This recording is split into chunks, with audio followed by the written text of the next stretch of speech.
Hey, y'all, listen, welcome in the building, welcome in the building, welcome in the building. It is Monday, trending topics, September 29th. Before you know it, we're rolling into October.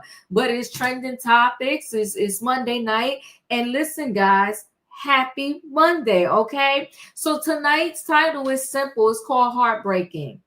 Now, this story I already did on this Sanjay Samuel. Is the 13-year-old. I want to say he was 13 at the time that he lost his life.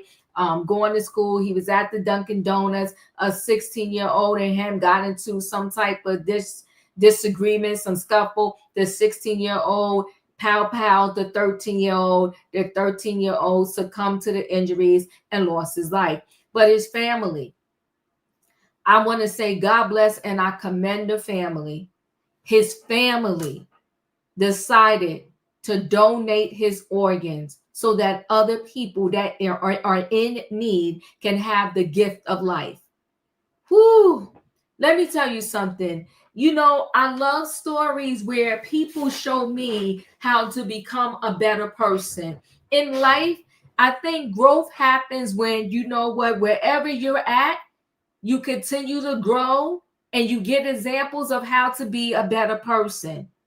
And all I can say is like, wow, wow. Can you imagine? You're grieving your child. And so let me tell you this, in the hospitals, most hospitals, they have a whole organ transplant team. And so if you are of age on your driver's license, you can simply opt on your driver's license to be an organ donor. I don't know about in every community, but there is this joke that goes around in the black community. Don't be an organ donor because then you can, instead of them saving your life, they're gonna let you die so that you can be, they could take your organs. But I always commend those people that they're willing to give their organs in a situation as such. And for his parents to be able to make that decision to give away his organs, all I can say is God bless them. So in the hospitals, like I said, most hospitals, they have an organ transplant team. And what the team does, and they have a very difficult job, because in situations like this, they have to go to the parents when the doctors say, listen, they know that, okay, they declare this person dead, maybe they're on life support, but they know they're dead and they're not going to make it, and they're just waiting for the family to say, pull the plug. They have to go step in and try to talk to this family in their grieving moment and say, would you like to, or we're asking, would you mind donating your loved one's organs?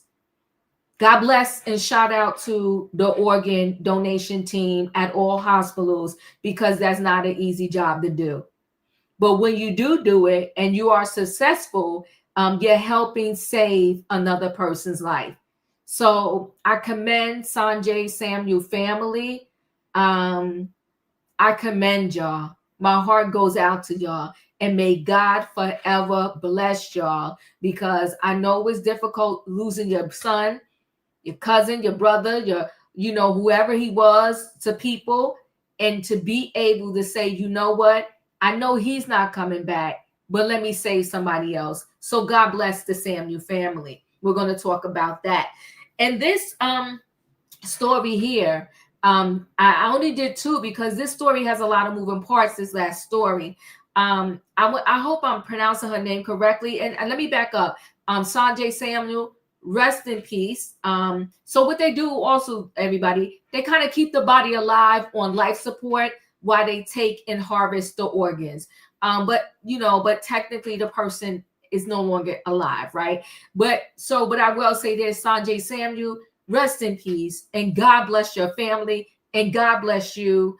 In this sense, your life wasn't taken in vain in some sense, right? Even though I believe still gone too soon. So now let me talk about this. I want to Sakoria Turner. I hope I'm pronouncing her name correctly. She was an 8-year-old. May she rest in peace. Back in 2020, her mom and her was in a car driving through an illegal barricade, and a barricade made by people from the street. I guess that's the best way I can say it. And they wasn't letting anybody pass through unless they say they could pass through. And so I guess the mother was going through the barricade. I'm guessing they kind of told her no.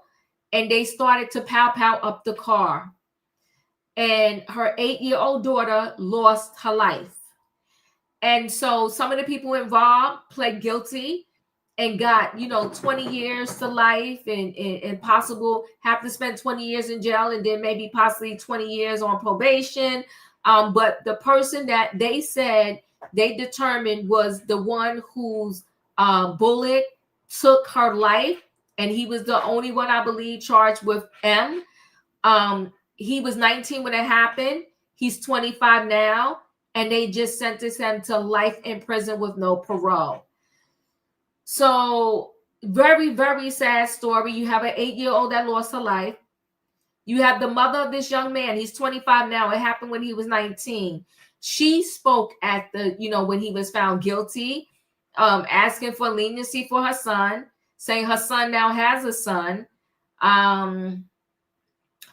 It's a loaded story, but it's a story where you get to see all sides. You get to see the side where the people that are dealing with the loss of life.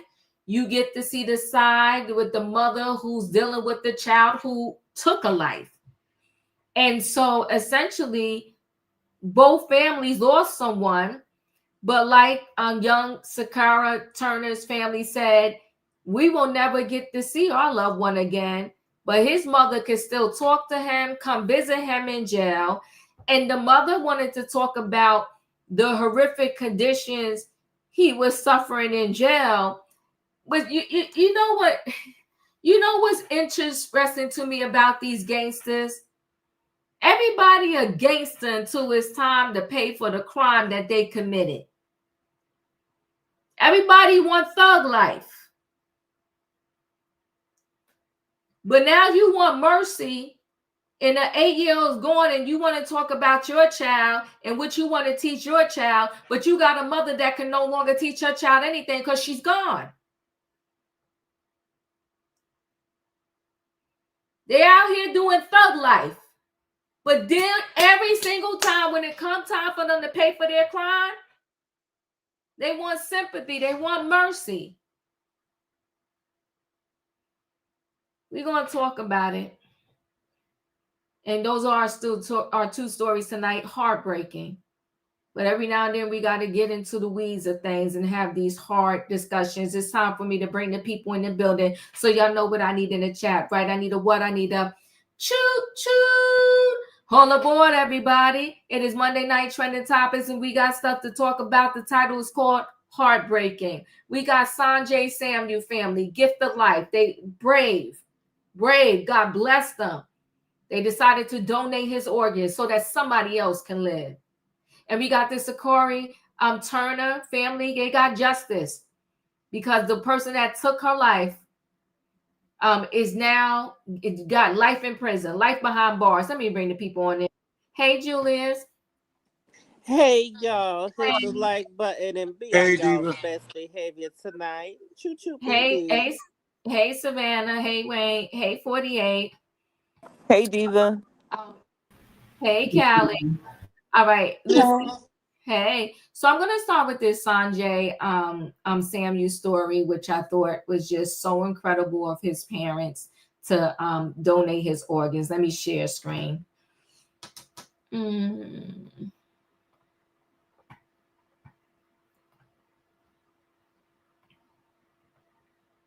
The decision to donate the organs of a 13-year-old boy who was killed in a fatal shooting in Queens has saved the lives of 4 people. The heart of Sanjay Samuel was transplanted. It is now beating in a 13-year-old boy. A 15-year-old received his liver, and 2 adults in their 50s received Sanjay's lungs, pancreas, and kidney. Sanjay, you may recall, was shot in the head in the parking lot of a Dunkin' Donuts on his way to school.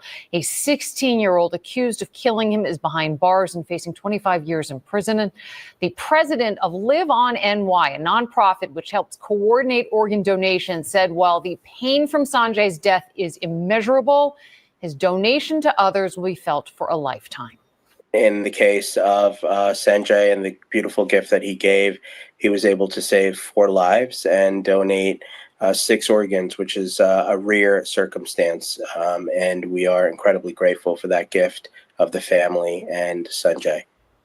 He was a hero. Sanjay's father said the decision to donate was an easy one for their family. The recipients of Sanjay's organs live in New York, Ohio, and Washington, D.C. I still say God bless. It was an easy decision for them, the father said. I still say God bless. And when I hear stories like this, I'm like, oh God, let some of these people just rub off on me. Blessings to that family. Blessings. So boy 13 fatally shot outside New York City Dunkin' Donuts becomes organ donor, saving 4 lives, including a teen his own age. Imagine 4 lives saved, 6 organs donated. The 13-year-old boy gunned down during a clash with an older teen outside of Queens Dunkin' Donuts last week has donated his organs, saving the lives of 4 people, including one his own age who received his heart. The grieving family of high school freshman Sanjay Samuel shot in the head on the morning of September 21st outside the Springfield Gardens Coffee franchise generously said yes to letting their slain son's vital organs be donated to those in dire need on the transplant wait list, the nonprofit organization Live On NYC announced on Monday. The recipient of Sanjay's heart was just 13 years old, while a 15-year-old also received his liver, the organization said. 2 adults in their 50s received both of the boy's lungs, his pancreas, and 1 kidney, according to a nonprofit. The organ recipients live in New York, Ohio, and Washington, D.C. Live On New York is humbled and honored to be the stewards of these precious gifts of life so that Sanjay and others may live on. Leonard Archan, president and CEO of Live On New York, said in a statement, "We extend our deepest condolences to his family and friends. Our thoughts and prayers remain with them during this very difficult time." Sanjay was shot around 8:20 a.m. in what NYPD Chief of Detectives Joseph Kenney described as a possible gang-related group fight. The alleged gunman, 16-year-old Jayshawn Sykes, pulled up on a Razor scooter and got into a scuffle with Sanjay before pulling a loaded semi-automatic firearm out of his sweatshirt pocket, Queens prosecutors said. That is the guy, the young man that took Sanjay's life. Sykes allegedly bashed Samuel in the head with the weapon and punched him before firing toward the young teen's head, the DA's office said. The suspect then fled before surrendering to cops on Friday. He is now facing charges of second-degree murder and criminal possession of a weapon, which could land him 25 years in jail if convicted, prosecutors said. Samuel's mother previously pointed the finger at social media for its role in her son's untimely death. The phone is a double, Valine Griffith said last week. These kids, they talk too much on social media. They live on a phone on social media to hype themselves up, to look grown, to look big and bad. God bless this family. And Sanjay is going to live on through, I think, 4 other people. Julius, your thoughts? His legacy in some form lives. He may be gone in the physical realm, but his legacy lives on in others and helping others.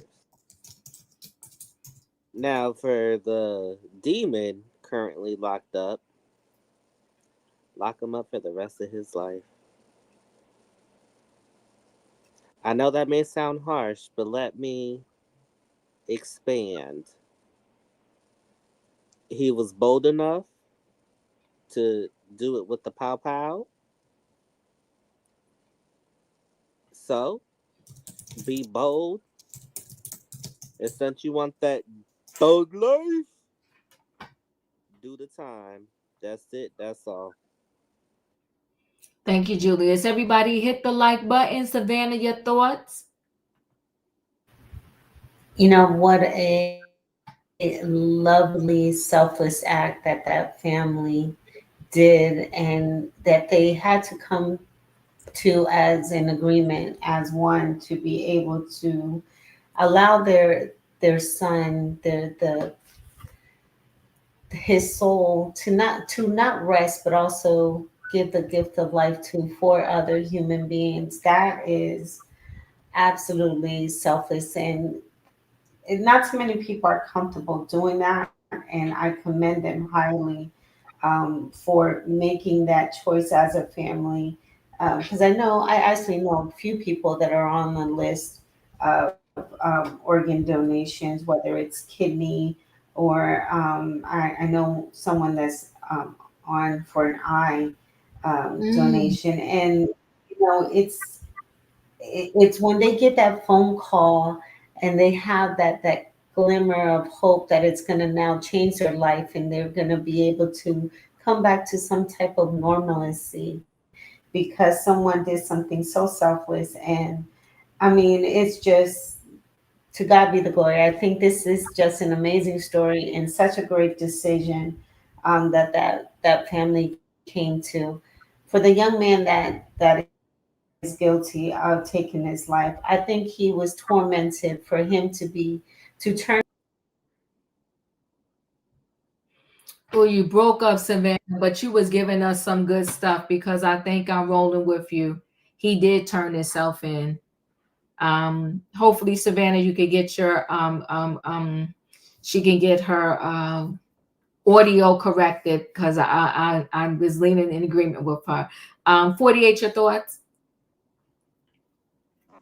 Hey Diva, panel and chat. Okay, so first condolences to Sanjay.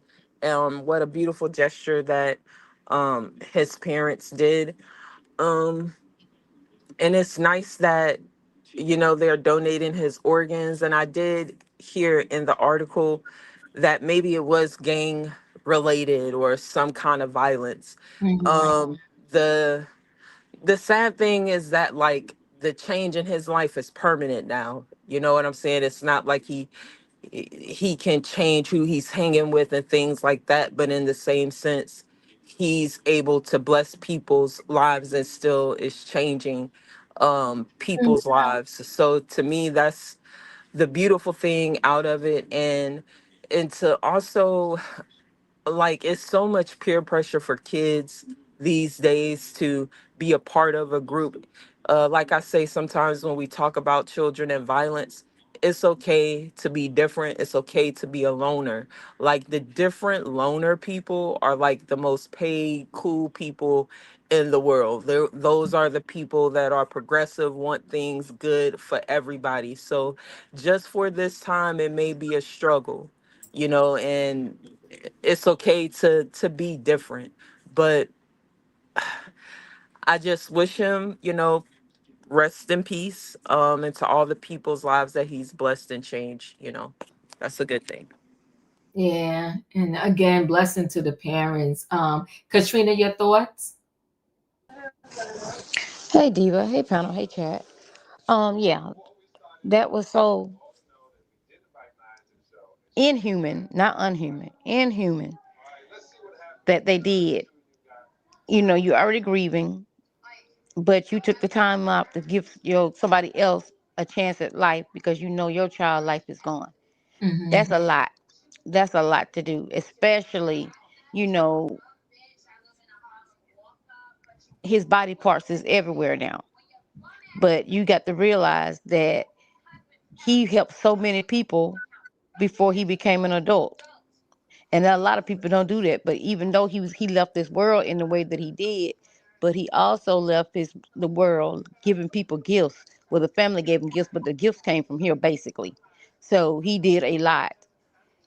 Sometimes God take you through things and change things in ways you don't know what's gonna happen, and it just happens. You know what I mean? I mean, they out there.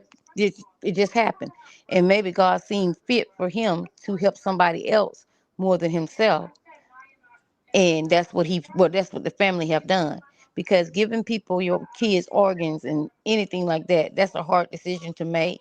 But I'm glad they made that decision, because basically there's nothing that they can do with the organs in them if they're buried in a grave. If they can help somebody and help somebody else live a better life, I think that's the most wonderful thing there else could be. you know, because a lot of people have to be on these implant lines forever, and we don't know how long those people was on there. But for him to give these people a gift to live on, hopefully they do the right thing in their life so he can look down and smile. But that's all I got. Thank you. Callie, your thoughts? Yeah, I mean, at least, you know, people were able to get the transplants that they needed. You know, nothing's going to bring him back, but, you know, something good came out of this whole horrible situation that, you know, somebody lost their life and somebody else ruined their life. Yeah, you know, we definitely need organ donors. So hopefully this will be awareness for a lot of people to become donors. Yeah, I agree. Thank you, Callie. Wayne, your thoughts? Can you hear me? Yes, I can. Oh, okay. That's noble. I don't know if I could have done it with my kids, especially at that time. Yeah. Okay. I certainly wouldn't have my name on the organ list. So, I mean, and now, granted, like somebody said, well, what if it was you? What if it was you? Yeah, you know, but right now, that's the way I feel. And so I can't feel another way. I can't feel like, oh, I could give it to this person. I could give it to that person. Or, you know, that my mind just wouldn't be like that. So I don't think at this time, you know, because I don't have to. I've never been in a situation like that. I never had to make a decision like that. But I can only imagine so hard. I commend the way the family said they didn't have to think. They don't sound like they thought twice. You know, but I don't know if I could do it. So my hat's off to them. Yeah, my hat's off to them too, Wayne. I don't know if I could have did it in that moment either. I'm not even gonna lie to you. And I'm not on the organ donation list currently. I do know in Jersey, I don't know if they do this everywhere. They ask you when you're renewing your driver's license, they ask you on your driver's license application, are you an organ donor? Do you want to be one? Because I believe if you say yes, there will be something on your license to let the people know that, so that, you know, they won't even have to come ask you, because your wish as part of, you know, the question you answered on your driver's license was, yes, I will be an organ donor. So I wholeheartedly commend this family, and I gotta be truthful and tell you, Wayne, the same thing. I don't know if I could have done it. And when I see stories like this, and people are so brave and they have so much understanding when it comes to these things, because, you know, as Katrina said, what's gonna happen with the organs and they buried, right? But still, I just don't know if I could have made that decision like that. And that's why it was just a great story for me. And I really, really, my heart goes out to this family. You know, I worked in the hospital for a little while back when they were doing COVID testing, and then, you know, I would check the people in when they would come to the hospital, and I would check in the people. I don't know what you call them, you know, but they come and they collect. Like one lady come in, and it just sounded so morbid to me that she was there to scoop up the eyeballs. And she said she just, the way they did it just sounded so morbid to me, you know. Somebody's coming in, pick up some eyes, and they gone. It just sounded so morbid, you know, when they would come in. Like it was, it almost like the person didn't have no value. And I know it's not like that, but what I'm saying is like, wow, yeah, you gone now. Everybody feasting. That's it. Yeah, we need, and maybe I could get someone that can speak about organ donation. Maybe I could try to get somebody to come up and speak about organ donation. Because you know, Savannah mentioned like knowing somebody that's on the list. I know somebody, I don't think they're on the list for one, but I know someone that lost their eye. And to get at least, I don't know, I can't say for all insurance, so because I don't know, but I know at least for their insurance that they had, they won't even pay for them to get prosthetic eye. So their eye socket is like, they had to physically remove the eye that wasn't working, and their eye socket is kind of sunken in. And that's a whole mental thing for that person too, because either they wear an eye patch or they have to walk around and people see that they got the sunken in eye. So it's just devastating. So I don't know if that particular person can get on the organ donation list and perhaps get a donor eye. I don't know, but I do know it was just wild to me when I heard, I was told I was like, oh, don't the insurance is not going to just pay for the prosthetic eye, but they don't. So I do understand the beauty of, the people, the recipients of these donations. I just want to get to the point where I can be one of those people that, can be on the donation list. And or if it ever came to that I could say, yeah, I don't mind like giving, like allowing such and such to be, like to be an organ donor. So we do need more education, Wayne, because it seems so heartless, but and also we need it's more almost like to the highest bidder. Because you remember that baseball player, he was old. He was like, I forgot his name. Somebody may know, but he passed. I know. And yeah, he was an alcoholic. yes, he was. I think he was like 70. He got a liver transplant. He did. At that, and guess what? He still passed away shortly afterwards. But he had money. Yeah. Yeah. And so, and technically, to be honest with you, Wayne, if you are, and I don't know if it was just past or just in general, but to my understanding, I know a lot of people that were alcoholics or drug addicts or whatever, they are not even allowed to be on the list, to my understanding. But I got to get more education. But I thought that was the case, that they wasn't even allowed to be on the donor list because of their past habits or whatever the case may be. Well, he was, and he got one, and he was alcoholic. I know. Yeah, Larry Hagman. Huh? Larry Hagman as well. He got like 2 liver transplants, and he was an alcoholic. Yeah. So it goes but off. maybe they changed the law. I don't know. I'm gonna look it up. But again, he got 2, right? So I do believe that money can, well, listen, we do know money trumps a lot of things, right? So we don't even have to dance around that particular issue.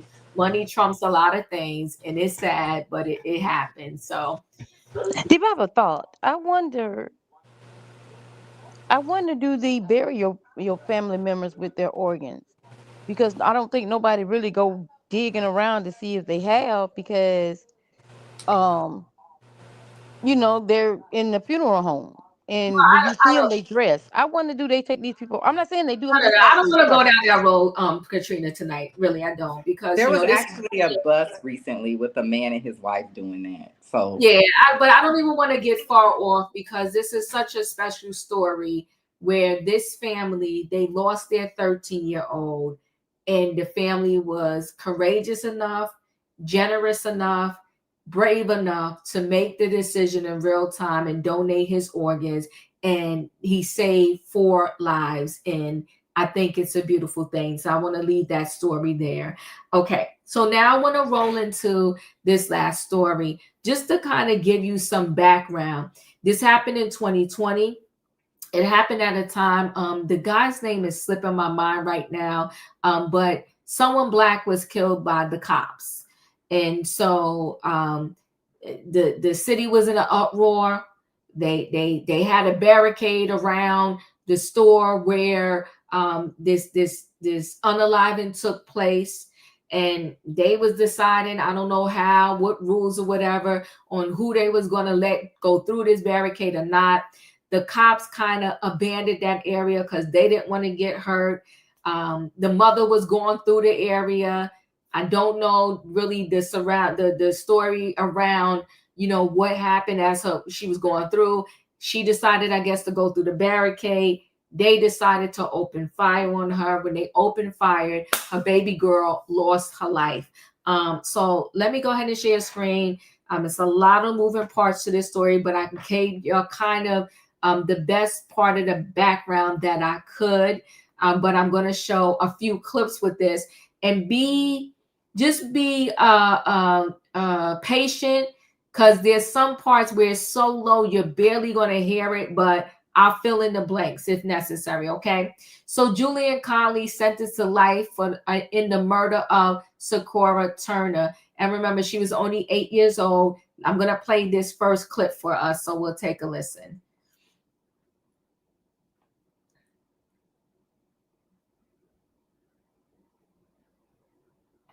Our other top story tonight, the man accused of killing 8-year-old Sakoria Turner will spend the rest of his life behind bars. Today, a Fulton County jury found 25-year-old Julian Conley guilty of the majority of the charges against him, including murder. Turner was shot and killed in 2020 as activists took over an Atlanta City street in response to the police killing of Rayshard Brooks. Fox 5's Rob D'Arienzo is at our live desk. Rob, this was a moment that was a long time. So I'm sorry, that's the young man who got killed, Rayshard Brooks, in 2020. So they was doing all type of protests. They had a barricade around where he was killed, and they in this gang-related group. So they say, and this young man who got sentenced, Julian Conley, who got sentenced to life, was part of that group. He was 19 at the time. They was regulating who went through the barricade and who didn't, and Shakara's mother went through, and let's continue to listen. Coming for Secoria's family. Yeah, Courtney, good evening. Such an incredibly emotional moment in that courtroom today. Julian Conley sentenced to life without parole, plus 25 years. On the steps of the courthouse, 8-year-old Sakoria Turner's mom told our cameras tonight she is thankful. Justice was served, and I appreciate all they have done to get to the bottom of it and the truth. It's been 5 years since Sakoria Turner was shot and killed in the backseat of her mom's Jeep. In court Friday, after a jury convicted Julian Conley of murder, he nodded his head as the judge told him he'd be locked up for the rest of his life. Your actions demonstrated that day an abandoned and malignant heart, a reckless disregard for human life. You didn't have to know there was a young child in the backseat. You fired on a car that you knew was carrying human beings. Prosecutors say in the middle of the 2020 protests, Connley was a member of the Bloods that took control of the area around the Wendy's where Rayshard Brooks was killed by APD. Outside court, Connley's mom passed the blame onto city leaders. My family, we totally disagree with the sentence. I start the blame at the top. Both she and an attorney for the 8-year-old's family blame former Atlanta Mayor Keisha Lance Bottoms. The police were essentially told to stand down, and they were afraid. Sakoria's father says he takes some peace in knowing there's a guilty verdict, but he is still heartbroken. I'm still suffering it to this day, not being able to see my child. Sakoria's parents are serving life sentences without their child. For Ms. Turner, a life sentence in which she relives trying to rescue her baby daughter, trapped in a seatbelt, asking for help, dying before her. Well, she screamed, "Please help, please someone help." And Courtney, Turner's family has sued the city of Atlanta in civil court and former Mayor Bottoms for tens of millions of dollars. That litigation is still pending. The defense plans to appeal today's verdict. At the live desk, Rob D'Arienzo, Fox 5 News. Your heart just goes out to that mother, that entire family. It's just so heartbreaking. Gut-wrenching. Yeah. Rob, thanks. Okay. So the brief, Julian Conley sentenced to life without parole plus 25 years for killing 8-year-old Sakoria Turner. Turner's parents vowed to keep pursuing civil claims, citing failures around the armed barricade near the Wendy's site. Connolly's defense plans to appeal, arguing he did not fire the fatal shot despite the jury's guilty verdict. Fulton County, Georgia. Fulton County judge on Friday sentenced Julian Conley to life without the possibility of parole plus 25 years after the jury found him guilty in the 2020 shooting death of 8-year-old Sakoria Turner. I'm going to play this too. This one right here, you got to listen closely. Pieces of it are very low, but let's take a listen.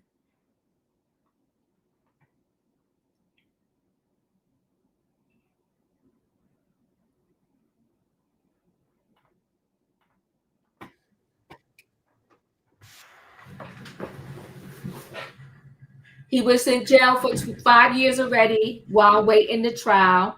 So he got locked up at 19. He did this when he was 19, and he's been in jail ever since.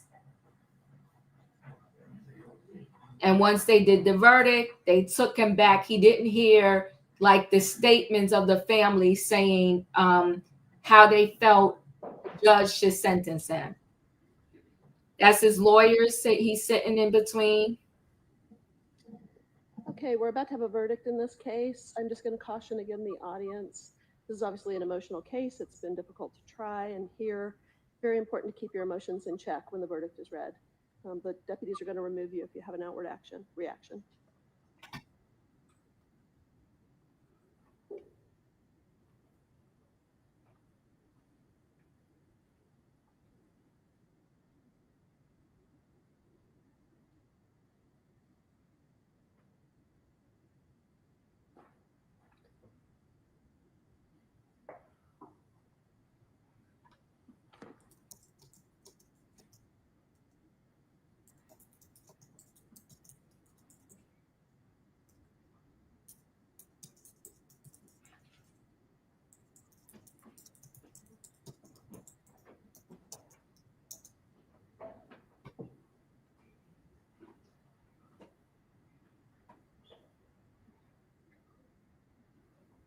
That's the mom. I feel so bad for her.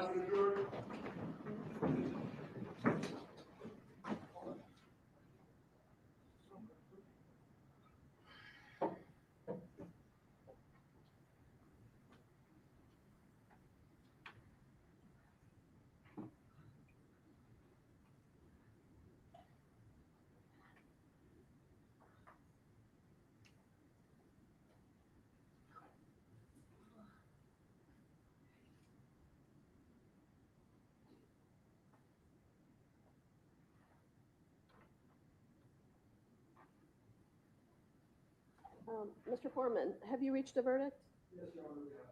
And was it unanimous? Has the verdict been filled in, signed, and dated by you? May I see it?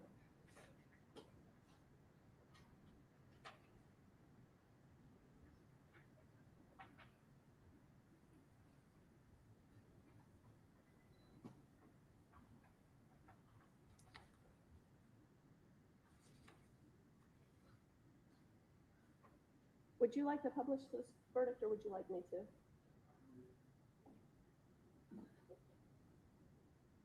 The jurors not to be shown on camera. Yes, please. Count one, murder. Jury finding defendant guilty. Count two, felony murder, reference to aggravated assault. Count four, jury finding. He had a lot of counts against him. You may not be hearing, but they're saying guilty, guilty, guilty. And the cops, you see them coming and putting their handcuffs on him right away.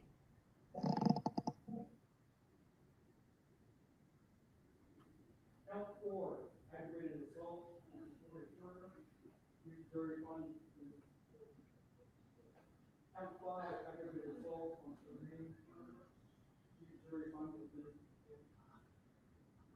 Count six, aggravated assault on Ivory. Jury finding. Count seven, criminal damage to property. Jury finding. Count eight, possession of a firearm during commission of felony. Count 27, jury finding. Count nine, violation of the Gaming Act. 15, Act 15, Act 4A. Count 23, jury finding. Count 10, violation of the Gaming Act. 16, 15, 4B. Count 23, jury finding. Count 11, violation of the Gaming Act. 16, 4. Count 28, jury finding. Count 12, violation of the Gaming Act. 16, 4E. Count 28, jury finding. Count 13, aggravated assault in court, jury finding. Count 14, aggravated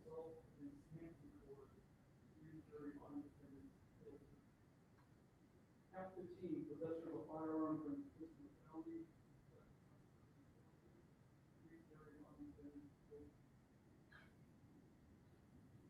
Count 17, violation of the Dane Act 1654A.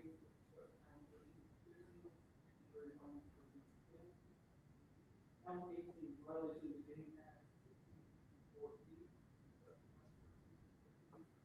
Three jury finding defendants not guilty. Count 19, violation of the Dane Act 1654C. Count 16, three jury finding defendants not guilty. Count 20, violation of the Dane Act 1654E. Count 15, three jury finding defendants not guilty. That's the mom. Okay. May I have that again? And will the attorneys come up to make sure it's proper informed? Thank you.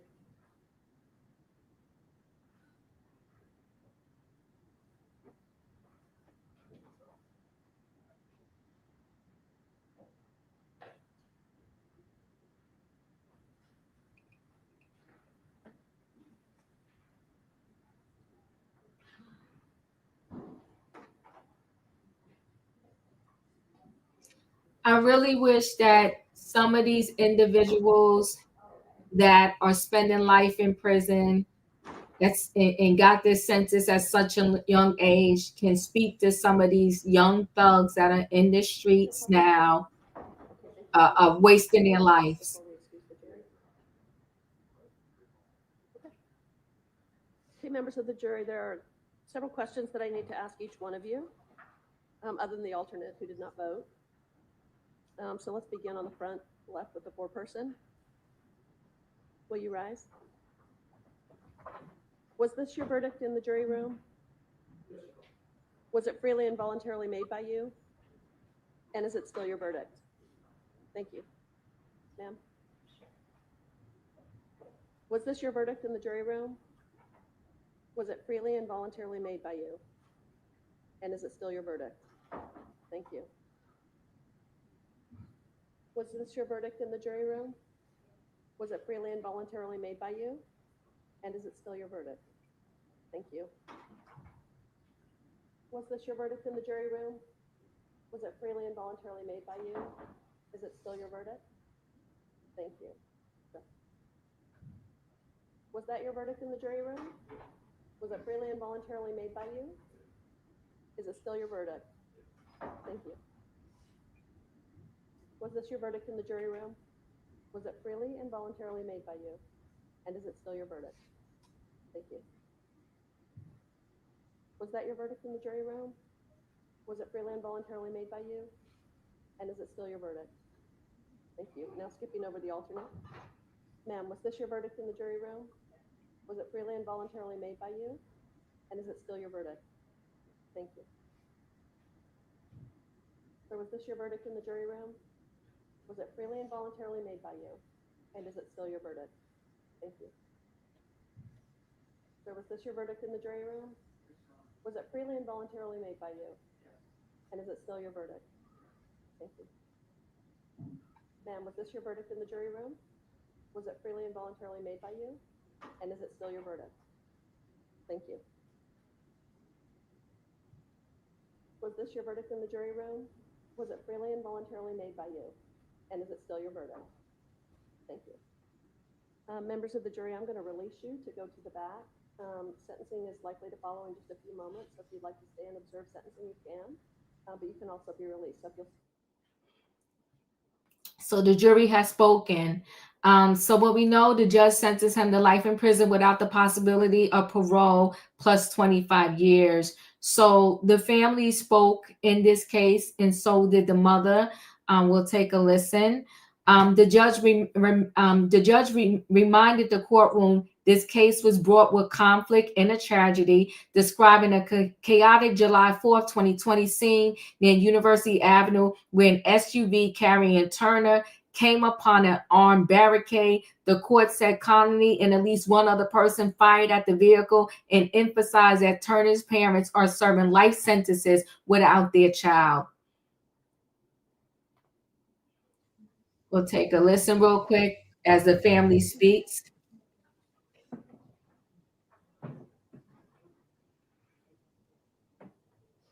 The father is going to speak.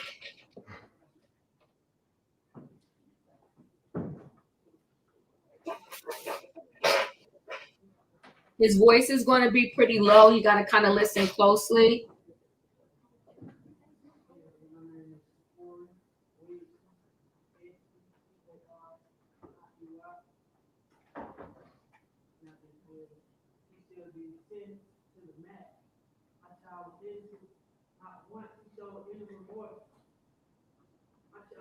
I never see her again. We're gonna see him again. We ain't gonna see Sekoria again. And that's the worst feeling ever. Like I seen no one show remorse. And she should be sentenced to the max. She should have paid for what he did to my daughter. She was innocent. She ain't deserve it.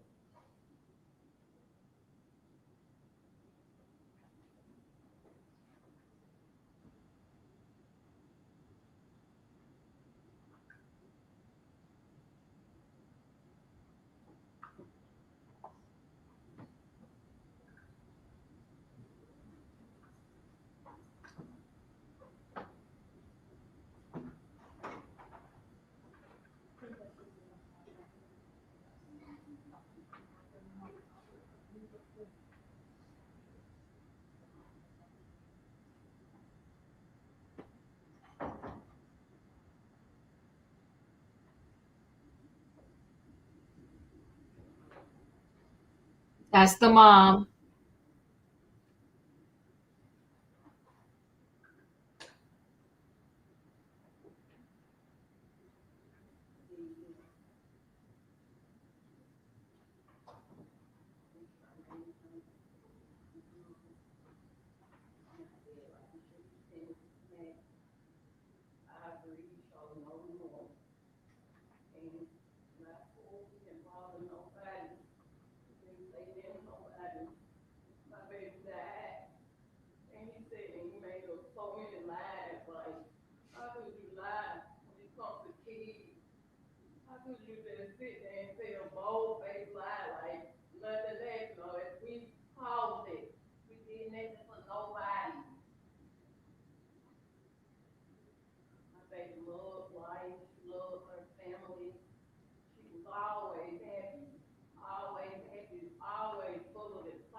By the jury this afternoon, as to count one, murder, the state's recommendation would be life without the possibility of parole.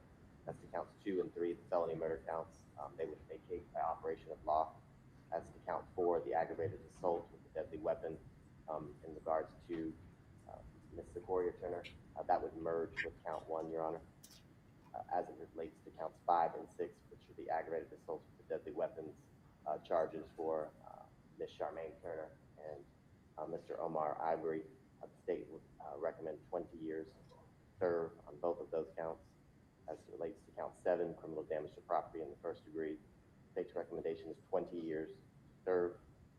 As it relates to count 8, possession of a firearm during the commission of a felony, 5 years to serve. And count 9, criminal street gang count as it relates to subsection A, 20 years to serve. Counts 13 and 14 are both aggravated assault counts. Regards to Mr. and Mrs. McCord, 20 years to serve. Count 15, possession of a firearm and commission of a felony, 5 years to serve, Your Honor. And then count 17, possession of a count 17 is the gang count as it relates to subsection A, 20 years to serve. State's recommendation is for the sentence for each, recommended sentence for each to run consecutive, Your Honor.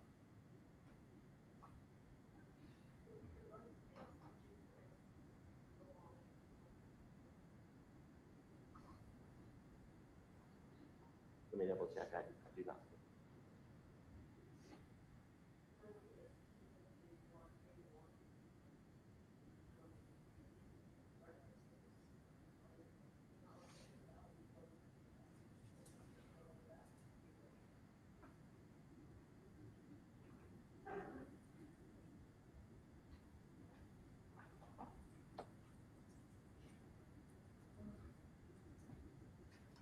The defendant mother is going to speak in a little bit. Just give it a minute. I want us to see that.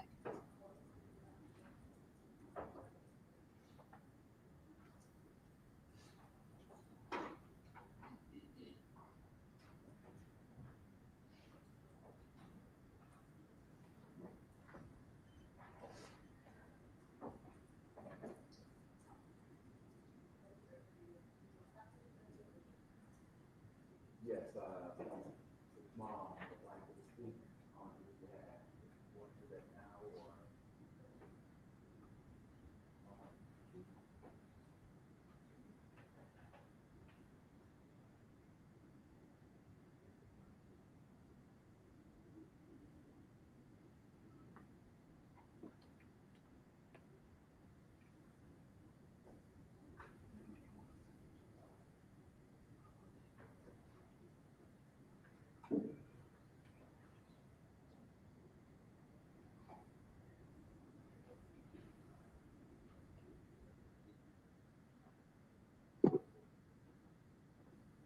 Your Honor, Ready to swear in or? I can swear. Sure. Robin Conley, ROBYN CONLEY.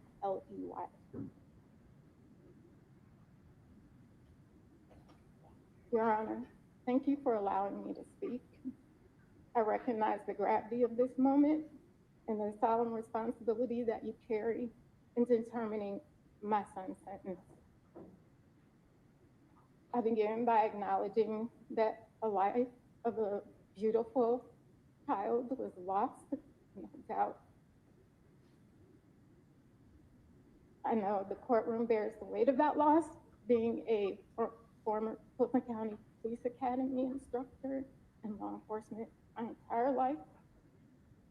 And my family's history in law enforcement, my son's intention was to go down to the march to support people, Black people, that some citizens had determined that were victimized. He was named Julian because of Julian Bond, the late congressman. In 2000,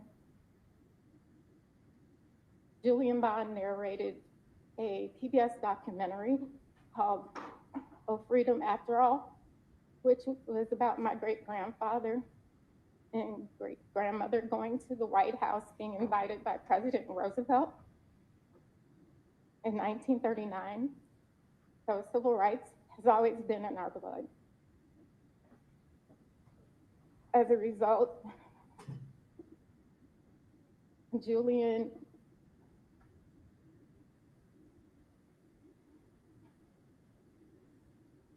would like me to say that he is truly sorry for the loss of Secoria Turner. I prayed with Charmaine and I expressed my sadness. I acknowledged Secoria's father in this moment, and I pray in their hearts, if because the court said that he did this, that they can forgive him. I speak to uphold fairness context and constitutional values, my son has been confined for 5 years, awaiting this trial. During that time, I've witnessed his endurance under conditions that test limits of human resilience. In the Fulton County Jail, our own Guantanamo Bay, my son was forced to survive, being locked away 23 hours a day, with 1 hour out, with no running water in his cell, being given bags of ice. I understand it's not about him, but it is about him, because he was 19 when this happened. He's 25 now and has a child of his own.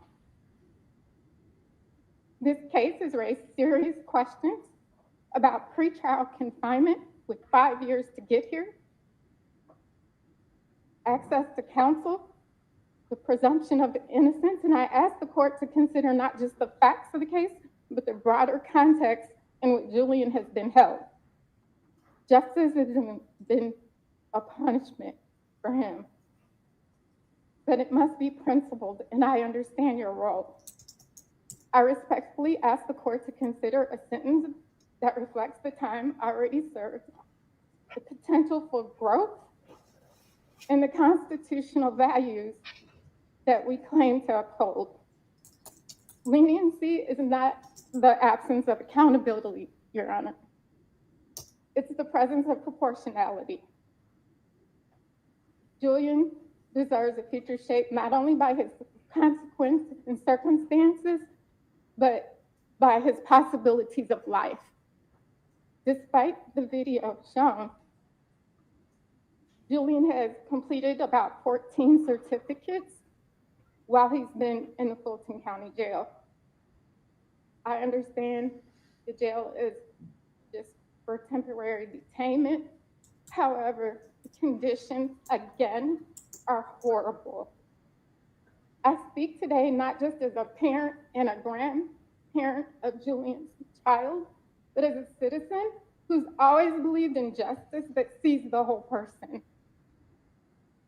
Thank you for your time and consideration, Your Honor, and again, to the parents and family of Sakoria Turner, my family's heart and my heart goes out to you always. Thank you, Your Honor.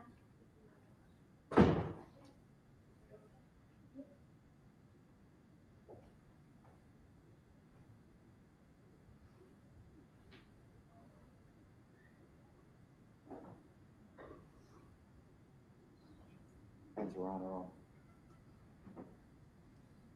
On behalf of Aisha Broderick and Sean Hoover, as we stand here with Julian, I just want the court to know the person that I've gotten to know over the course of the last few years, and I've gotten to know quite a few people over the course of the last few years, but I've not gotten to know many like Julian, the way he expresses himself. And I can't tell you how many times I've met with him, and the first thing he's always said to me is, "I'm so sorry about that baby's life." He always says that. He always asks me, do I know anything about how the family's doing? He's able to do that while also never wavering from his initial statement way back July 13th of 2020. He's very sorry for that loss. But in his heart, he knows that he didn't pull the trigger that caused that young lady's loss, but that part has been determined. But he is someone that, if given a chance to do better with his life, and if given a chance to do better with encouraging other people to do better with their lives, and if given a chance to encourage his child to do better, he will take every opportunity to better himself, and he will take every opportunity to better all of those who come in contact with him. And that goes to what he will do while in prison, but I'm asking that he has that opportunity outside of prison. I'm asking that I know the court's hands are tied, but to the extent the court has lenience, I'm asking the court to exercise that lenience. I'm asking the court to allow for the possibility of life on the other side so that he can grow, he can be a person in society that society can look at and say, you're doing the things you're supposed to do now. You're a valuable, contributing part of society, and I'm asking for the court to recognize that he has that potential and to allow that potential. I thank you.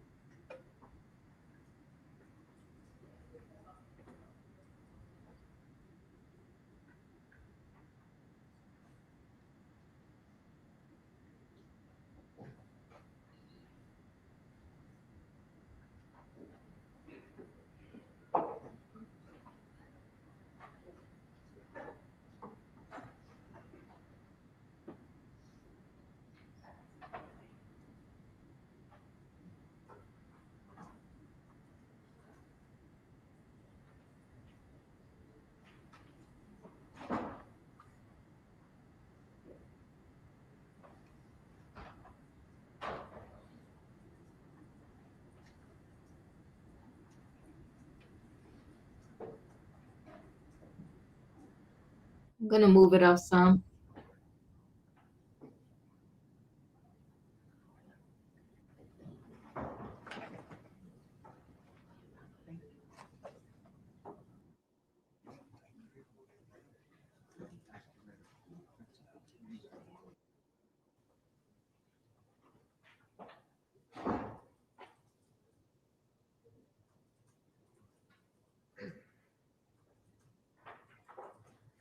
Okay, you can be seated. I want to start by saying I really appreciate the comments from the Turners and also from Mr. Conley's family. I hear you. Both families are serving sentences in their own way. So many things were going on at once on University Avenue on July 4th, 2020. I'm your third judge, Mr. Conley, and I've only had your case for a few months, but it immediately became clear that this is a case fraught with conflict and a tragedy. There were individuals that day exercising their First Amendment right to gather in support of a cause held dear. There were individuals simply observing the goings on. And that day, Mr. Conley, you and your colleagues were there in a massive show of force at an illegal barricade, brandishing heavy weaponry, demanding respect, and deciding that day who could pass and who would be terrorized. That day, on their way home, Mr. and Mrs. McCord were not deemed members of the community. For some reason, they were not allowed to pass. And we observed a shocking video in which you and others prepared to shoot if defied by Mr. McCord. And by defied, I mean if he simply drove down a public street. We saw a video of you scanning inside public transportation to determine if MARTA could pass through, AR-15 in full display. And of course, we saw the video in which you and at least one other person, maybe more, fired on the vehicle carrying young Secoria. Your actions demonstrated that day an abandoned and malignant heart, a reckless disregard for human life. You didn't have to know there was a young child in the back seat. You fired on a car that you knew was carrying human beings. And in an area where children were present. It's so fortunate that only one child died that night. We don't know if the jury found you responsible because they believed the state proved your bullet pierced Secoria's body, or because they found you were a party to a crime. It does not matter. Sakoria's parents are serving life sentences without their child. For Ms. Turner, a life sentence in which she relives trying to rescue her baby daughter, trapped in a seatbelt, asking for help, dying before her. Well, she screamed, "Please help, please someone help." Hopefully, closure happens today with this verdict. Mr. Connley put a lot of effort into telling the world that you're a dangerous person. We saw videos of you acting as a self-appointed enforcer on July 4th, the videos brandishing weapons, and even this year in our jail, brandishing weapons in the jail with other people. Mr. Connley, I believe you. And that is why this will be your sentence. On count 1 murder, the sentence will be life without parole. Oh my God. Counts 2 and 3 will vacate by operation of law. Count 4 will merge. Now, Mr. Conley, you've comported yourself very well during this trial. And because of that, I'm not just stacking every one of these consecutively. Counts 5 and 6 will be 20 years apiece to run concurrent with the other sentence. Count 7 will be 20 years to serve to run concurrent. Count 9 will be 20 years to serve to run concurrent. And counts 13 and 14 will be 20 years total, 20 on each to run concurrent with each other, but consecutive to the life without parole sentence. And then finally, count 8 and 15 will run consecutive to all of the other sentences, but concurrent to one another for 5. And count 17 will be 20 to serve concurrent. So a total of life without parole plus 25 years. I'm not just going to stack all of them. You've comported yourself well during this trial, but because of your reckless disregard for the life of this child, I feel I have to sentence you to life without parole. Okay. Mr. Abadi, will you go over his appellate rights?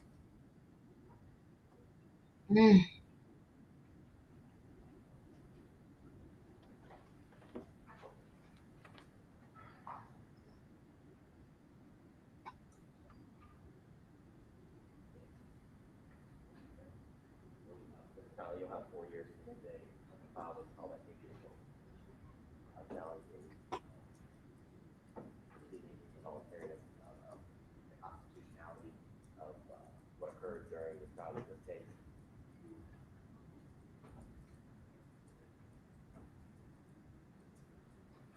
Got 30 days from today to file a motion for a new trial in regards to the trial from the last 2 weeks.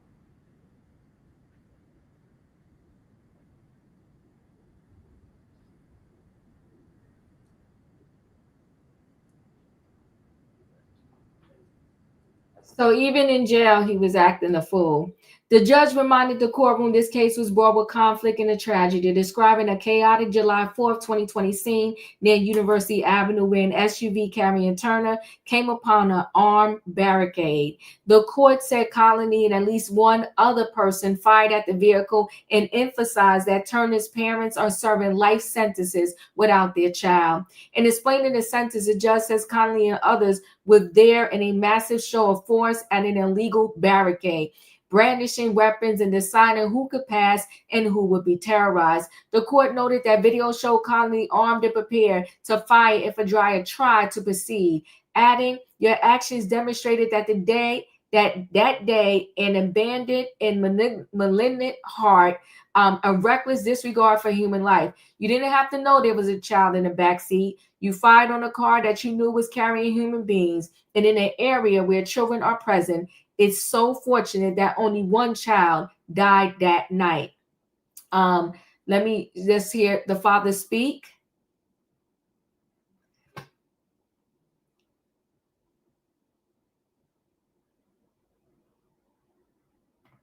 Good afternoon. I'm here with Sakoria Williamson, Sakoria's father. He just wanted to make a very brief statement about what happened with the proceedings over the course of the last 2 weeks. And then Charmaine Turner will be making a statement shortly thereafter. But Mr. Williamson, Sakoria Williams. I just want to let everybody know it's been a long process, and we got the justice that we need for our innocent child. Sakoria was innocent, and she didn't deserve what happened to her. Like sometimes I just lose words sometimes just even thinking about it, because I'm still suffering to this day, not being able to see my child. I just want to thank the district, the DAs and the investigators for the job well done they did for me and my family and for my child. And I just want to thank them and finally just for support. What emotions were you feeling as the sentence was read? Nervous, scared that my daughter case could be a cold case. I'm sitting there.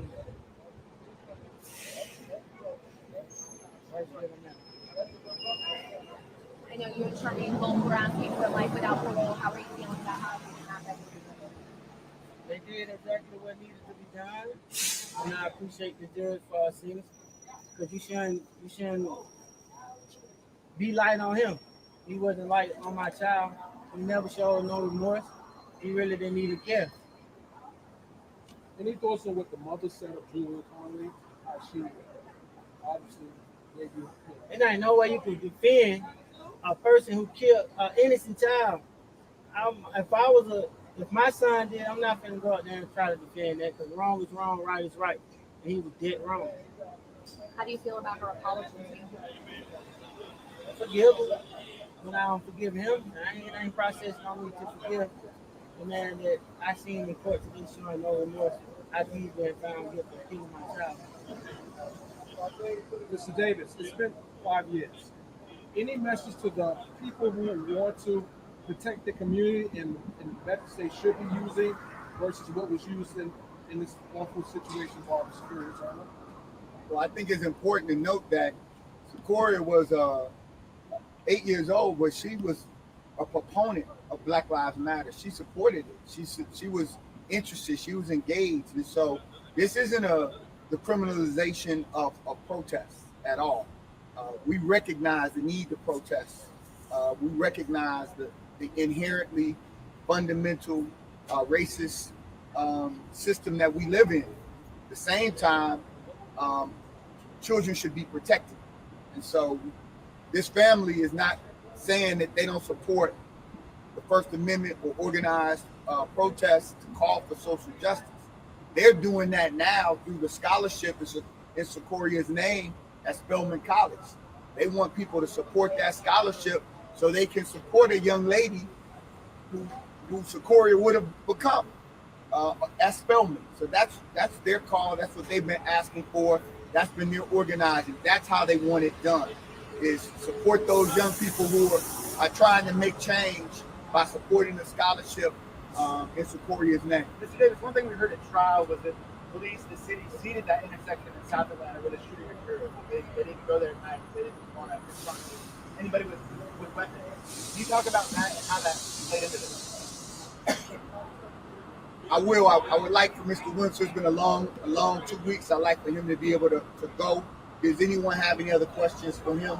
Is there anything that you would say to your baby? What do you want her to know?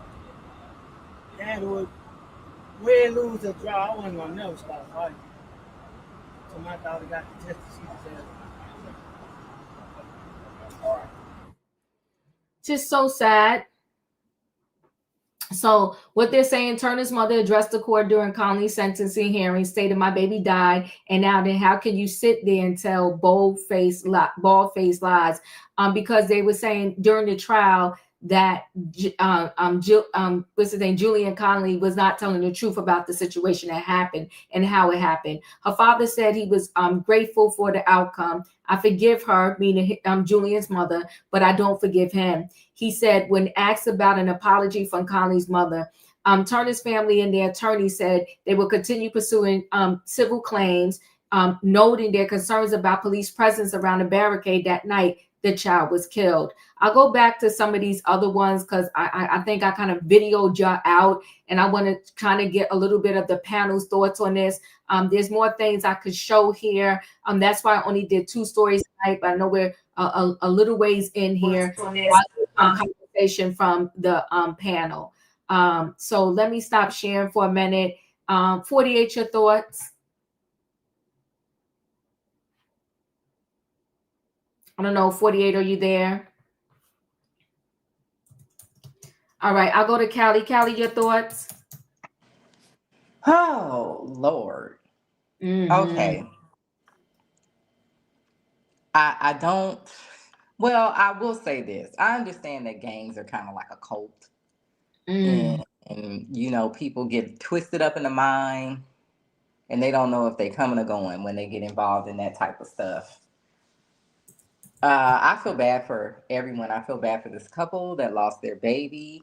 They definitely do not seem mentally well. They seem very sick with grief. And I don't know, because the story has a lot of missing pieces. Did this whole barricade thing start because some other person had been unalived in that spot? 100%. That's why it started. But it was supposed to be a protest, but these gang members came and were deciding who, even if you lived in the neighborhood, who was going to be able to go through this barricade or not. I didn't want to introduce the details of, they were trying to say they told the mother not to go through. She went through anyway, or whatever the case may be. Because I don't want to muddy the waters that way. And that's why the mother was pretty much saying he told some bold-faced lies in the courtroom. The worst part for me, though, is the fact that, one, he didn't shed not a tear. And just two, it's just so convoluted. But at 19 to have an AR-15, it's just dreadful. This thing is just all I've around. been telling you guys, they are being given these weapons, or either this is an old weapon from back in the day when they were being given crates of them. To my knowledge, I don't know where that particular weapon came from, but back in the day, those weapons literally, the TV show Snowfall is not that far away from the truth. They just changed a few things because they did not want to pay the man who these things actually happened to. There was a war in South America where all of the white stuff was coming from, but what the TV show did not show is that they also were bringing pow-pows from that war. I don't even know if they were selling them. I think they were giving them to gang members here in Los Angeles. Now, we all know that these things have not been melted down. They're probably still around the country. They're probably still around somewhere, So I don't know where he got this from. It could very well be something that's from the 80s that, they still have the ammunition for, but that's beside the point. The point is, what made him do this? Like, what makes this is so hard for me because I've known people. I have someone close to me that is in prison. And when somebody throws their life away like that, I feel for his mother as well. Because it's like her child is gone. You can't save him. You can't talk to him. You can't get him therapy. It's over. He's gone. You can't bring that baby back. You will never be able to make any sense of. I could almost understand if he said, "Look, I didn't realize there was a lady and a child in the car," and he showed some remorse. He did. No, but hold on, Callie. He did say that, but as the judge stated, it don't matter if you didn't know a kid was back there. It was human life in the car. Yeah, you shouldn't have been just firing on people. That was not self-defense. It was no reason for you to have been doing what you were doing. But again, it's like they're in a cult. They really get so twisted up mentally, and you see he's still about that stuff in jail. That part. Now he's a lifer. His life is gone because he's a lifer. There's no reason for him to try to do better or to be a better person. I heard for, obviously, the little girl whose life is lost. I actually even heard for his life because this is a person who threw their freedom and their life away. Nothing is worth your freedom.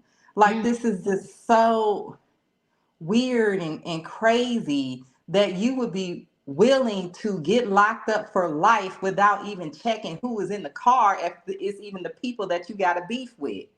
But again, this is how their minds get twisted up to think this way. I feel bad for everybody involved.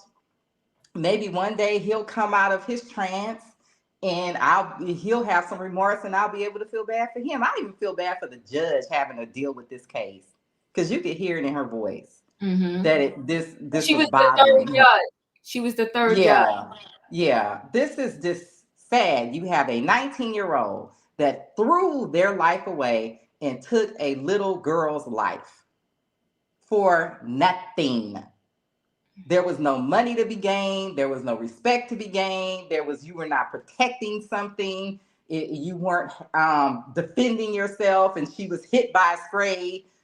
This was literally should have never happened. This is just so horrible.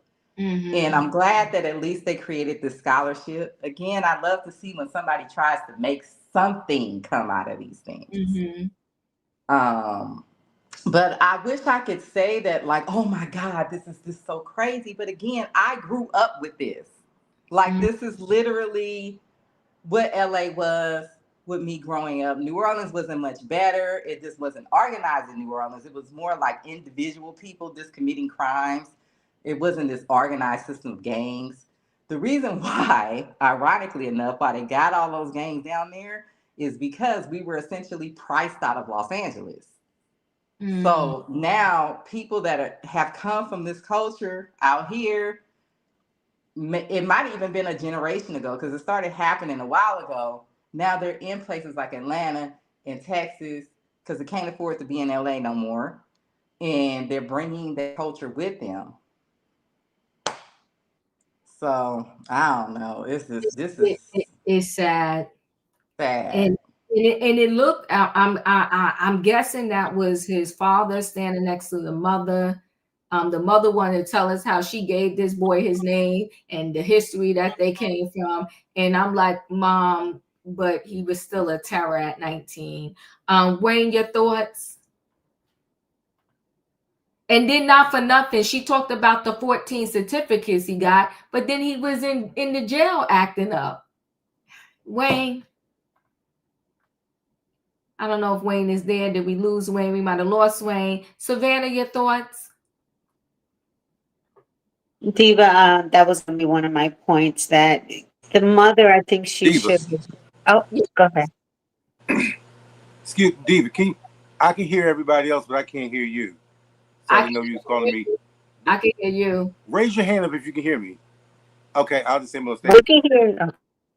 Okay, I'm like Cal. I kind of feel bad, really, for all of them. One,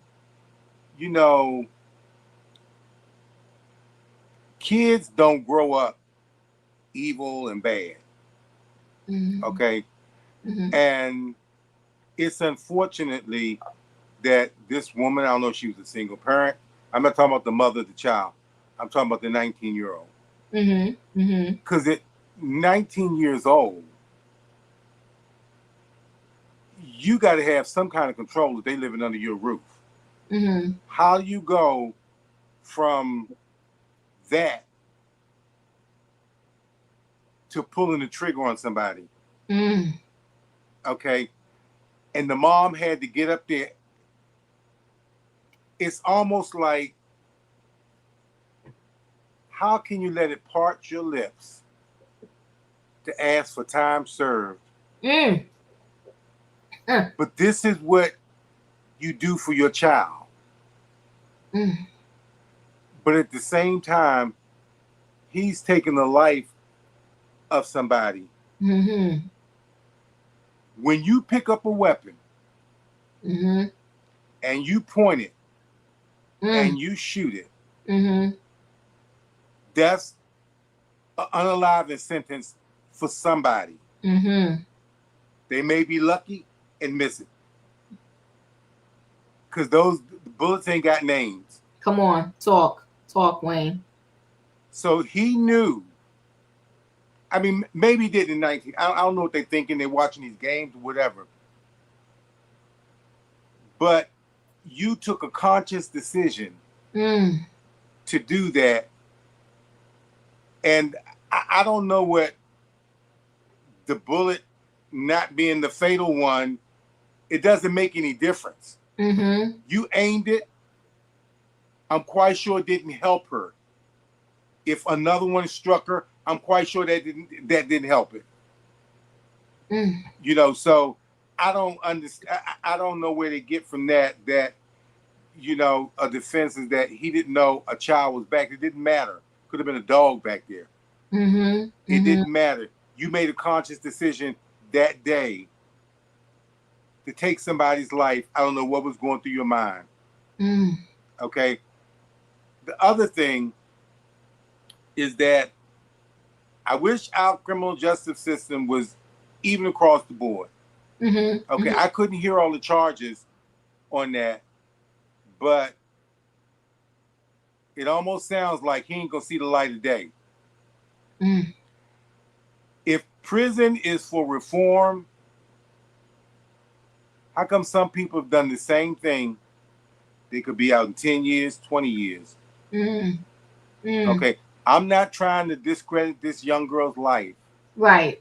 Now I'm following you. But for a sentence that long for somebody that young, we know he was wrong. You know, parents are grieving, they grieve forever. But to be put away that long as if your life doesn't matter anymore.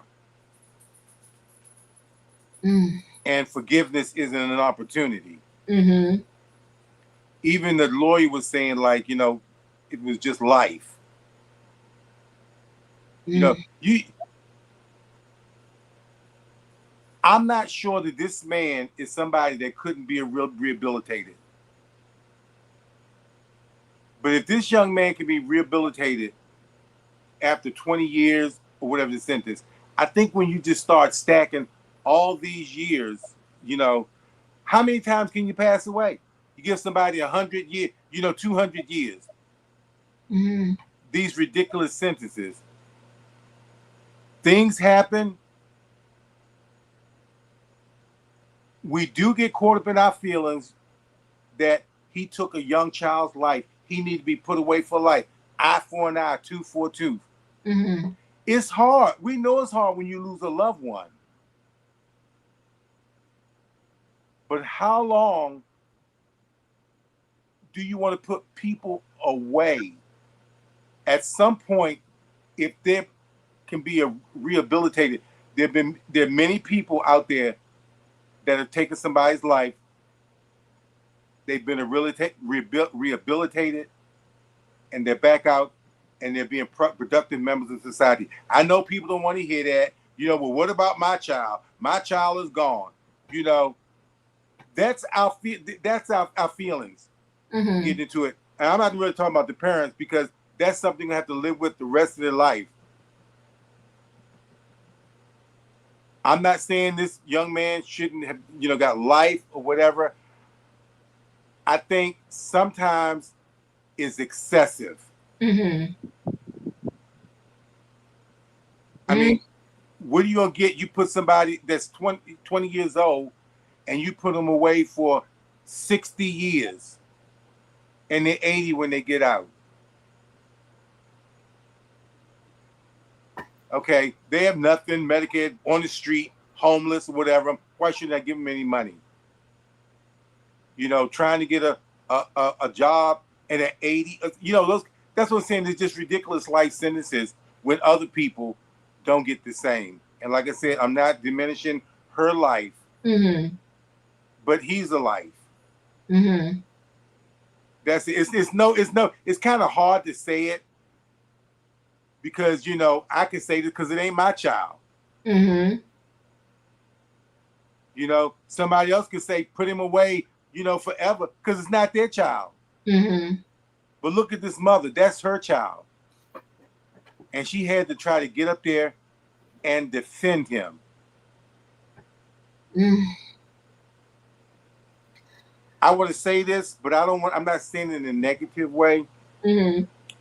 I'm only going based on the story. I don't know this lady from a can of paint. Mm-hmm. But how did you raise your child that you're not even aware that he got an assault rifle and he's going out with it? No good come out of it. That's it. I think the point that he was at, he could have, even without acknowledging, because he's trying to claim that the bullet that took her life wasn't his. I think he could have still stood up and acknowledged that her life was gone. And for that, he's incredibly sorry and remorseful. I think he could have did that. He just seemed, and I'm just saying what it seemed like, cold-hearted. Not a tear ran down his face. And the other issue I'm really having is that in the jail, your mother want to talk about these 14 certificates, but in the jail, and I don't know how he got a pow in the jail, but they says he was brandishing weapons in the jail. And that's why the judge said, you wanted us to believe you was gangster. You showed us, so we believe you, and here's your sentence. But I do hear part of what Wayne is saying. There's been people that have done more and gotten less. And he was found guilty on so many counts of different things. And he was given darn near probably the max on every last one of them. Savannah, your thoughts? Wow, this is a really good conversation tonight. And I agree with you, Diva. His eyes looked empty, and he just looked like he had no soul, like he wasn't even there. So if I would have seen an inkling of remorse, because when the story first came out, and I agree with a lot of what Wayne is saying, I immediately connected with, well, wait a minute, didn't Kyle Rittenhouse do the same thing? And he pow three people, unalived one and injured another, because he went somewhere with also an assault rifle and Okay. mowed down. And he is free and going to college and doing all this, so that was going to be my initial argument, and not diminishing anything on this family, because the mother is also, she is a nervous, so like she is not even here. I can't even imagine. And it's been 5 years and she's still in this emotional state. I mean, this event has ripped the whole family. This young man was terrorizing the community. It had to be for quite some time, not just that night, because if they felt comfortable enough to come out there to regulate a checkpoint or a stop and it was supposed to be initially a protest, but then they came out there and changed the rules of the game. So when you play stupid games, you get stupid prizes, and this is what it was a night of bad choices that he made as an adult. He's 19, he made them. So you right now you live in your consequences. So it had to take a lot for the mother to go up there and defend him. I don't know that I would be able to defend my child when he took the life of someone else, an innocent bystander, for absolutely no reason. Because not only did they destroy a family, but you destroyed a neighborhood. You did absolutely no good for your neighborhood. But initially, my argument was, Kyle did the same thing. Kyle Rittenhouse did the same thing. He was 17 at the time that happened, and now he's living a life of a regular young adult, going to college and being recognized and working. So I that I agree with some of what Wayne has to say. Is I think that the sentence might be too harsh. However, this young man hasn't shown any type of growth or remorse where I did something that should be unforgivable. I need to figure out a way to make my life of some value given the circumstances that he's in. So it is absolutely tough. My heart goes out to that mother and father, but that mom had my heart with her all throughout this story. Oh God, yeah. This is just horrific all the way around. Katrina, your thoughts? Thank you, Savannah, for taking my thoughts away. I was going to say the same thing about Kyle Rittenhouse. What I can say is her hell began when her child was unalive. His hell is just now beginning. For him to be 19 and you get life plus 20, that's a lot. And no, I'm not minimizing the mom or whatsoever. And maybe he have to have that kind of attitude because look where he's going. You going into a place, Fulton County Prison is not an easy prison. So you can't show you can't show no weakness, because if you do, you're gonna be the do boy in the jail, in the prison yard. You know what I'm saying? And plus, they say he was a blood or a crip or something. So, and then he was already locked up for 5 years, and we have seen people get 10, 8, 7. And no, I'm not minimizing the little baby that's gone. So don't come for me in the chat. But I'm just showing you the difference. And plus, they love locking up these black young men. I mean, it's sad. And then the point that gets me, like they said with Keisha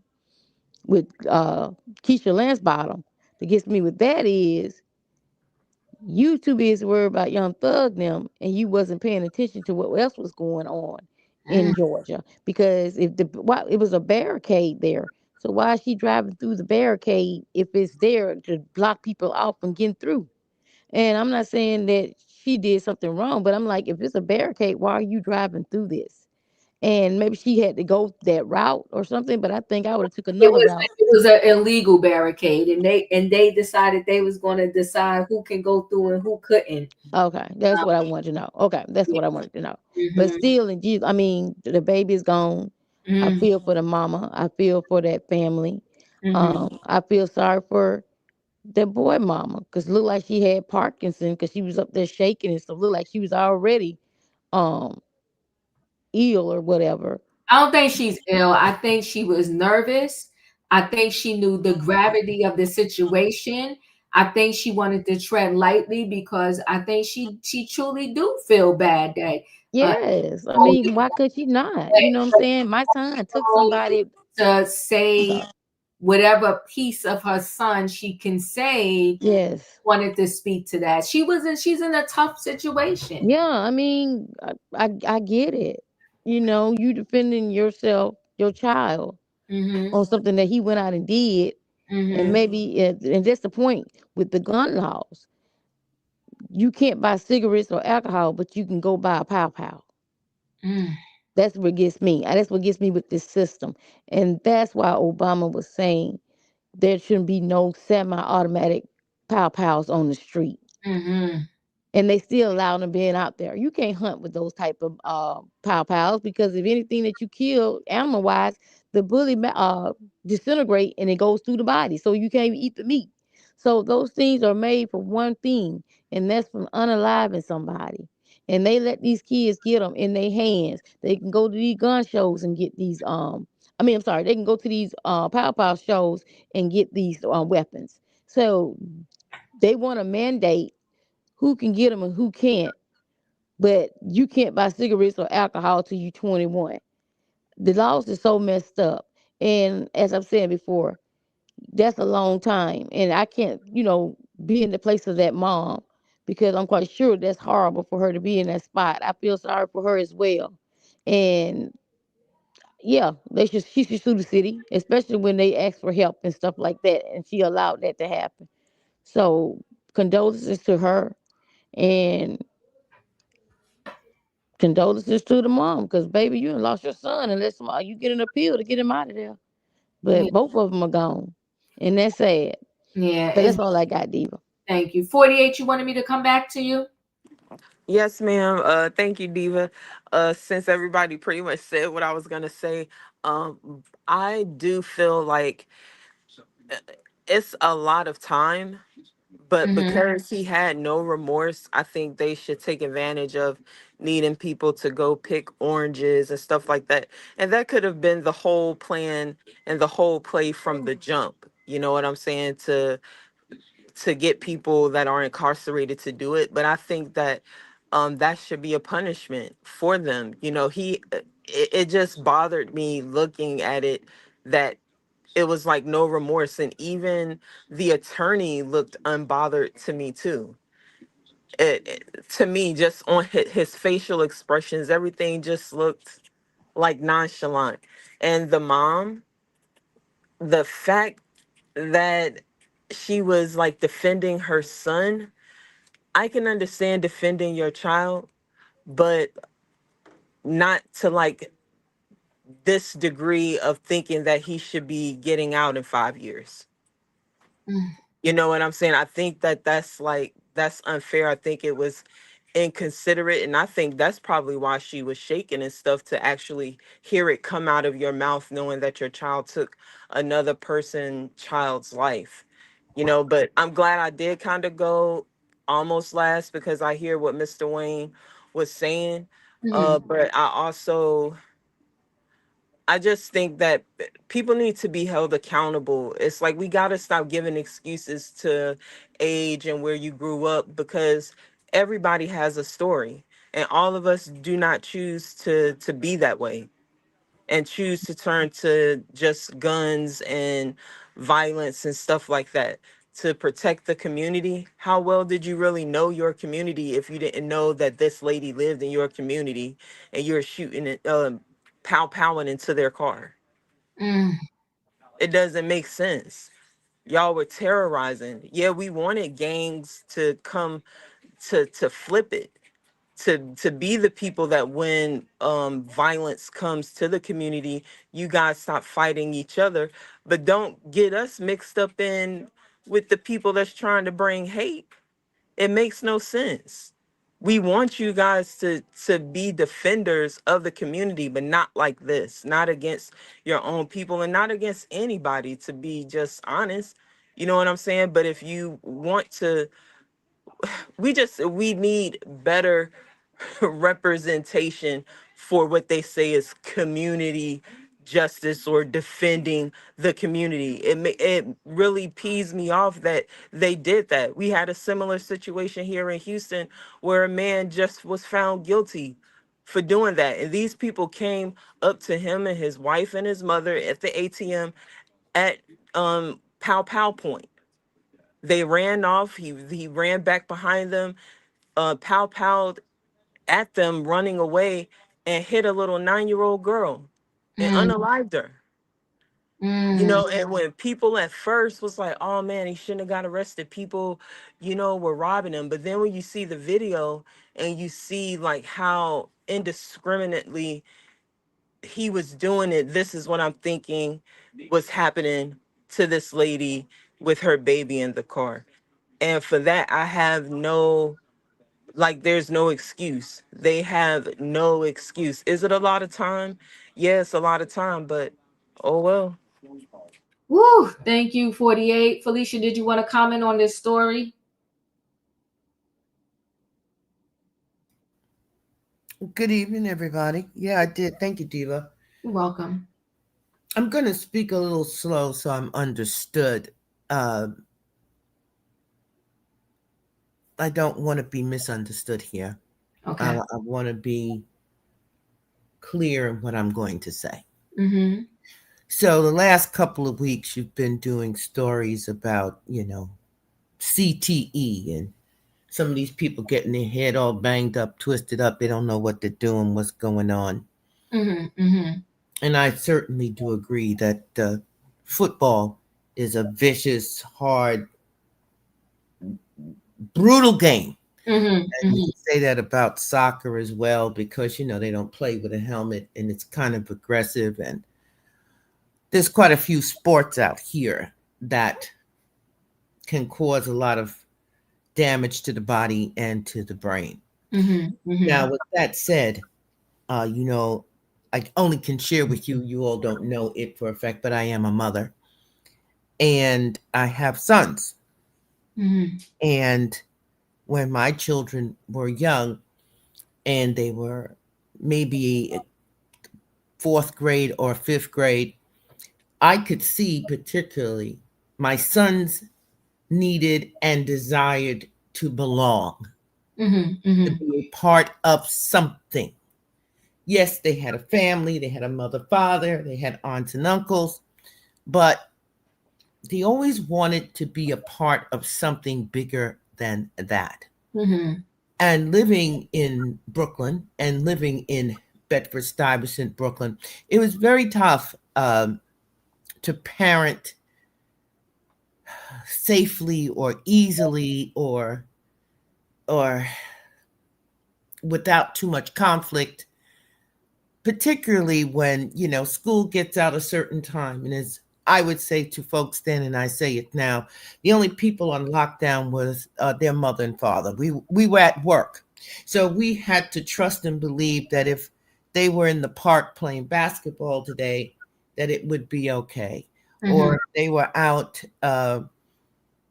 playing baseball, they would be okay. Or if they were over at a friend's or someplace playing video games, they would be okay. And we quickly learned that that was not the case. That these streets will eat your children alive. And they will introduce them to things that you have no knowledge about until it may or may not be too late. And so there was a concerted effort on our part, our children's parents' part, that we learned what they wanted to do, and we took time to introduce them to things that they wanted to be involved in. And so, as some of you know, I gave birth to a 12-time varsity athlete. My son played baseball, basketball, football, lacrosse, and ran track. And those sports would start somewhere and practice at 6 in the morning, and they can go well into 9 o'clock at night. And it took a great deal of investment and sacrifice to keep both of our sons engaged in all kinds of positive activities. And I came away, as well as his father, with the understanding that society will accept you're going to a football game or baseball, being part of a baseball team where you're being brutal to one another. But they do not accept being in gangs, whether it's a Latin King, a Blood, a Crip, a 113, whatever. It's not acceptable. But what they have in common is more than less. You have a name, you have colors, you have enemies, you have locations, you have a goal, a purpose, whether it's to get money, have dope, have pow-pows, have trophies, have jackets, whatever. It's that ideal of belonging, of being a part of. If you even look at marching bands, they got colors and logos, and they got a name, and they got moves, and they got steps, and it's very competitive. There's a lot of good work that gets put in. So we learned as parents that you invest your time and your money in your children in what will be most productive and most prosperous with society. So when listening to this story with this young man, that photograph threw me. That photograph sickened me. He did not look like he was even aware that he was involved in some crime, criminal behavior. He looked like he thought that this was sport, that this was, we're outside having fun, we're going to control the situation or something to that effect. And so I don't even think he understood what the consequences would be just for being there. And then this idea that we are going to determine who can pass and who cannot pass, and what the consequences would be to you if you went without their permission and their authority. You then have your mother, who clearly failed. She failed, getting up and apologizing on your behalf. Shame on both of you. On both of you. Then she wants to tell me something about her dead great-great-grandparents. Ma'am, I don't give a damn. I don't care who your family was, because who they are right now is lacking honor and dignity and the truth. Yes, I would expect a mother, a father, to go up and speak on behalf of their child. But I wouldn't ask you to be dismissive of the loss of this family and what that baby meant to them. It was insensitive. She said he earned 14 certificates. No shame came from her mouth. She was proud of that. That told me he didn't earn anything good prior to going to jail. And as I close out, for the folks who don't know, because some of you may not know, jail is not college. No, it ain't. Jail is not the place to grow, as his mama said, to develop and to become a mature, responsible, productive citizen. It is not.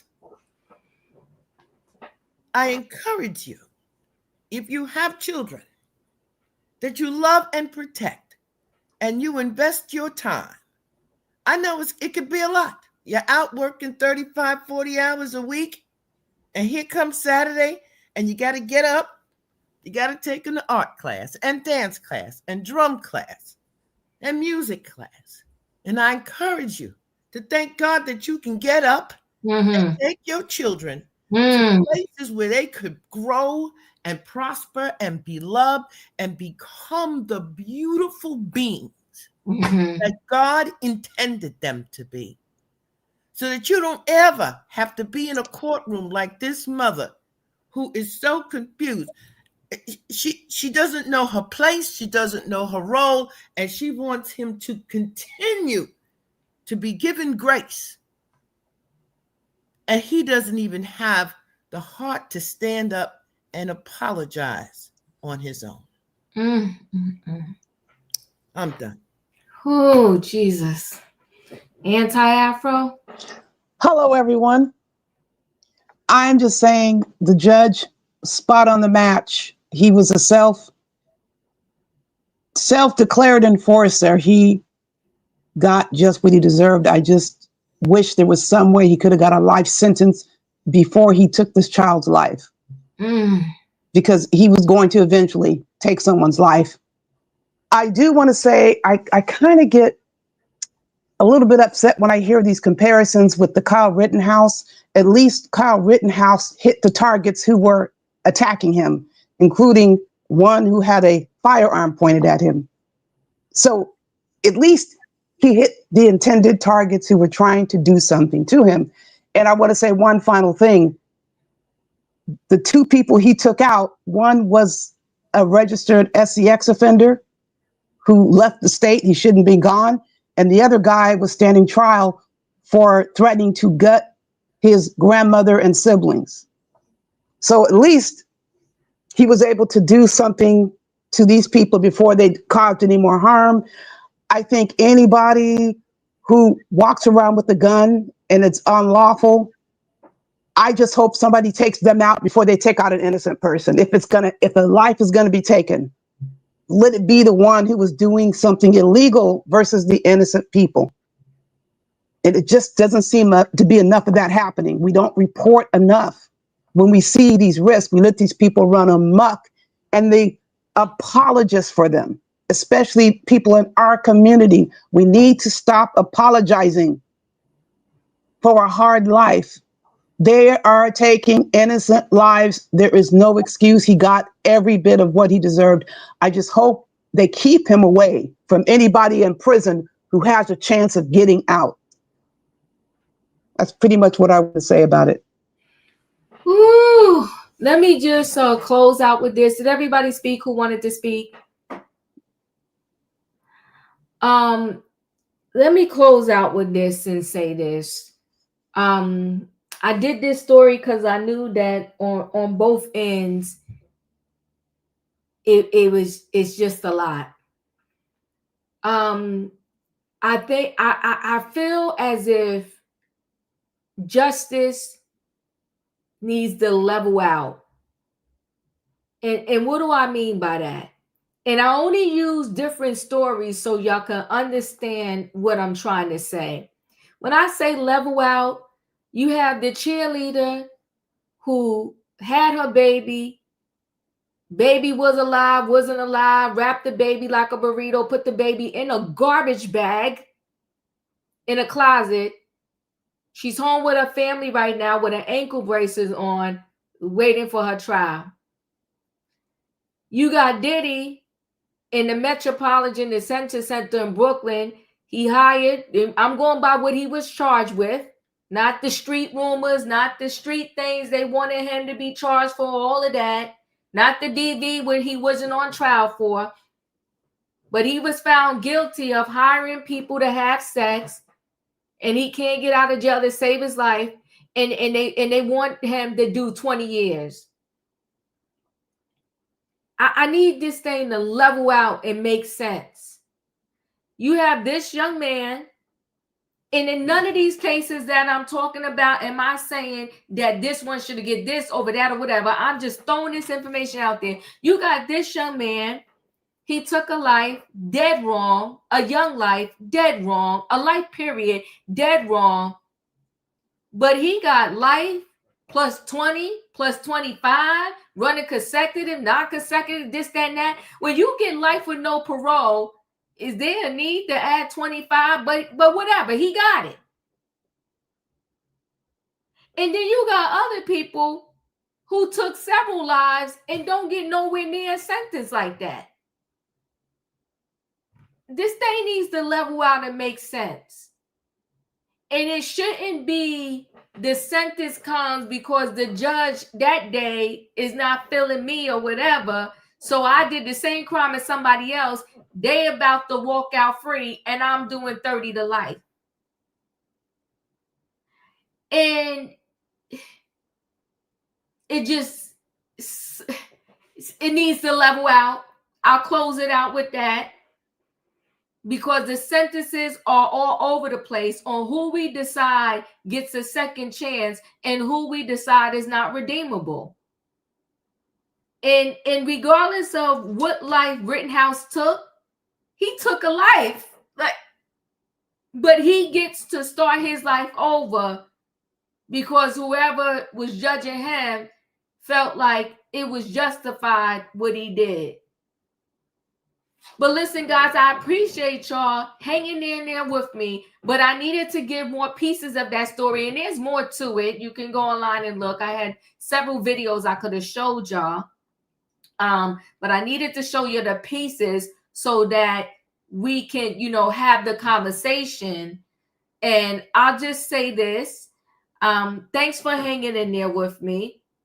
I appreciate y'all. If you didn't hit the like button on the way in, hit it on the way out. Good night and goodbye, everybody. Thank you. Much appreciated. Thank you.